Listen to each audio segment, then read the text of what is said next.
everyone, it's Stephanie here and welcome back to the My Favorite Things YouTube channel.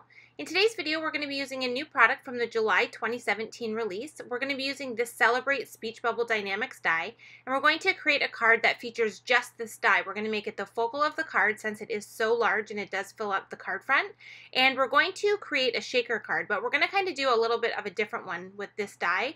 We're going to create a stack shaker card where we're not using any foam adhesive at all. We're going to stack die cuts on top of one another.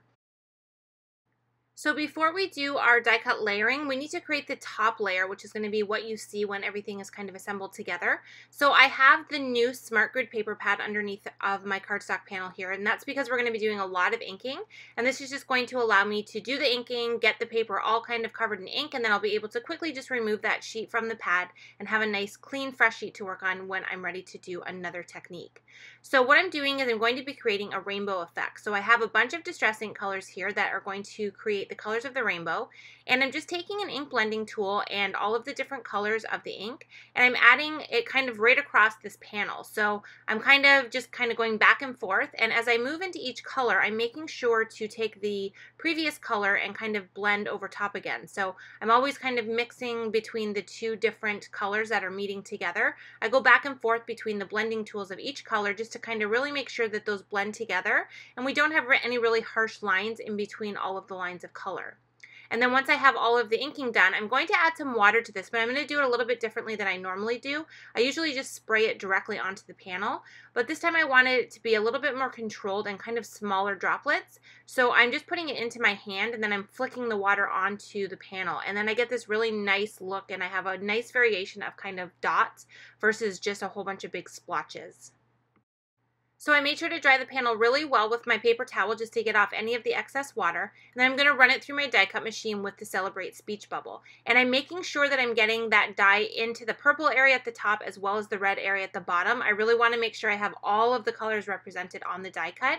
And you can see now that I have it die cut. It looks so awesome. The colors are so bright and vibrant. We have this really cool rainbow effect on this fun speech bubble die. So I have a bunch more die cuts that I've cut out of Sweet Tooth cardstock, and these are all just going to get layered one on top of another so they can all just be cut from white cardstock.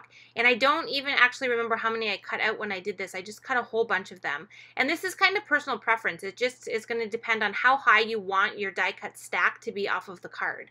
So what I did is I started to add adhesive, and you just really want to make sure that you get adhesive all over the back of that die. You want to make sure you get all the little pieces where the letters meet, because you want to make sure that this all adheres down really well so that when we put the little seed beads into each of the letters that they're going to stay in there and we're not going to have anything lifting up off the card.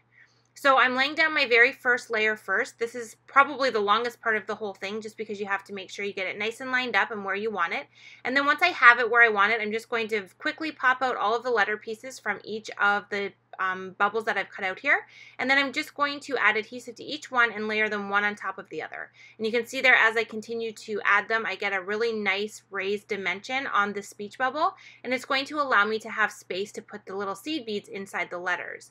And the thing that's fun about this, doing it as a shaker card this way, is that the seed beads all stay within each of the letters. You don't have any kind of floating in behind and mixing in between because we're only creating the shaker portion compartments exactly where the letters are. So I am definitely one of those people who doesn't like letters without the little inside pieces put back in. I don't like that big opening there, so I knew that I had to layer all of these little inside pieces as well so I could include them. It did take a little bit of time, I'm not going to lie. They're very small, and layering them one on top of the other, it is a little time consuming, but for me it's worth it because I really prefer that look. But if you don't mind the open space, then you can just leave those out if you don't want to take the time to layer all those little pieces. So now I have the entire stack of dies on my panel, and I have all the inside pieces in, so now we can create the top layer that's going to go over top of this stack that we've created. So I'm just taking a piece of acetate here and I'm laying it on the back of my die cut piece, and I'm just using my scissors to trim this down so that it fits in behind so that we can cover all of the letter openings, but we're not going to see it peeking out from the sides. And then once I have that ready to go, I'm going to add adhesive all over the back of this die cut piece, and once again you want to make sure you get the adhesive all over the entire thing, all of those little pieces in the letters, and then I'm just going to lay the acetate piece on top and completely adhere it down. And what this is going to do is it's going to create a window in behind our letters so that when we add the seed beads inside the openings that we have in our die cut stack, they're going to stay within there because that acetate is going to make sure that nothing is going to come out. So now is the time to put the seed beads in. So I just have mine in this little container, and these are just white seed beads. I have clear ones as well that I'm going to add, and these are just tiny little beads that work perfectly for a shaker like this that is too small to have sequins in it. I do have some really tiny sequins that probably would have worked, but I really like the look of the seed beads just because they kind of look like little balls in there, and they just kind of move nicely in that opening. So I'm just filling these up until I'm happy with how full they are. I don't have any specific amount of beads in mind. I'm just kind of adding them in until I feel like I have enough in there to really see them, but not too many so that they don't have room to shake around. And I decided to keep mine completely neutral and stay white and clear, but you can definitely add colorful beads if you prefer that look. I just decided because I had so much color happening on the top piece there that I didn't want to take away from that by having too much color on the inside.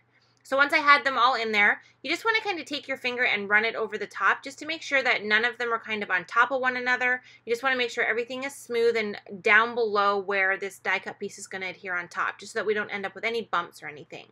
And then once I have that ready to go, I'm just going to take my adhesive one more time and add the adhesive to the back of this piece. Now, if you are using a tape runner like I'm doing here, you just want to be careful that you don't get the adhesive in behind the letters, because now that the acetate is on there, it's going to hold on to that adhesive and you're going to be able to see it, and you're also going to make those seed beads stick to that acetate piece. So I just pressed that rainbow piece on top, and now we have all of those seed beads trapped in those letters because of the acetate, and we have this really fun shaker card that used no foam adhesive at all. It's completely stacked dimension just by layering the die cut pieces one on top of another. And then I'm just finishing off the panel by adding in the little center pieces. I have all of those from the original die cut color piece that we did there, and I just added them directly on top of the little white pieces that we had added. I left those till the end to make sure that I could line them up perfectly over top of the white ones that we had already stacked underneath.